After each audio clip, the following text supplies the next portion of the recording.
दूसरा सवाल ये है कि जब हम रोजगार की बात करते हैं तो रेलवे को लेकर लोगों की उम्मीद रहती है कि रोजगार आएंगे। और जब पिछला जनरल इलेक्शन था उससे पहले एक तरीके से अभी 1,54,000 लोगों का रोजगार कंप्लीट हुआ है। 1,54,000 1,54,000 लोगों का 1.5 लाख लोगों का रोजगार अभी कंप्लीट हुआ है। एम्प्लॉयमेंट ऑर्डर्स मिल गए, लोगों का रजिस्ट्रेशन हो गया, आगे जॉब में अब उनके ट्रेनिंग के लिए लोग जाने लगे। जैसे ही प्रोसेस कंप्लीट हुआ, नेक्स्ट प्रोसेस चालू हुआ। बहुत लंबे समय से सबकी डिमांड थी कि इसको एनुअल बनाया जाए। एनुअल इसलिए बनाया जाए, अगर 4-4, 5-5 साल के गैप में आता है तो कई लोगों की एज निकल जाती है उसमें से, राइट। इसीलिए अब एनुअल सिस्टम की तरफ मूव कर रहे हैं।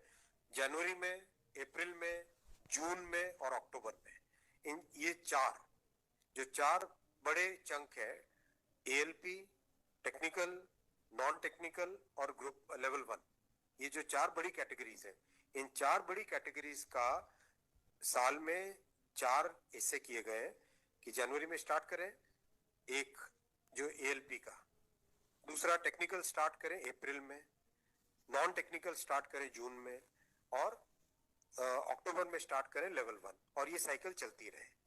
इस प्रोसेस पे सारे के सारे कैंडिडेट्स की डिमांड लंबे टाइम से रही है कि 4-4 साल का जो फेज होता है, 5 साल का फेज होता है, कई लोग एज बार हो जाते हैं उसमें।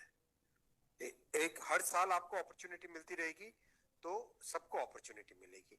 इस थिंकिंग के साथ आगे बढ़े, और इसी थिंकिंग और इसमें भी जितनी रिक्वायरमेंट थी उससे ज्यादा अभी नोटिफाई किया है। 1 साल के हिसाब से जो रिक्वायरमेंट है, 1 साल के हिसाब से अगर जैसे लोको पायलट का मैटर है, कितने लोग रिटायर होते हैं उससे ज्यादा लिए हैं, राइट। टेक्नीशियन का है तो टेक्नीशियन का जो अप्रैल के आसपास, अप्रैल से पहले निकल आएगा, क्योंकि हम लोग वो मॉडल कोड ऑफ कंडक्ट को भी अवॉइड करना चाहते थे, वरना नॉर्मल प्रोसेस में अप्रैल में निकलता है टेक्नीशियन का, और मॉडल कोड ऑफ कोड को अवॉइड करने के लिए पहले निकाला है।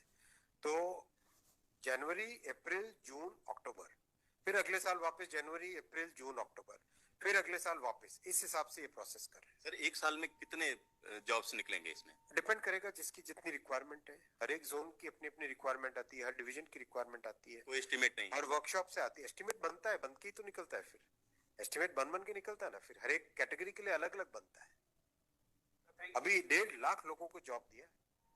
आप सोचो उस एग्जाम की कॉम्प्लेक्सिटी, 500 से ज्यादा शहर, कितनी शिफ्टें, 1000 से ज्यादा शिफ्टें, 15 लैंग्वेजेस, 1-1 करोड़ लोग एप्लीकेशन। कहीं पे कोई कंप्लेंट आई?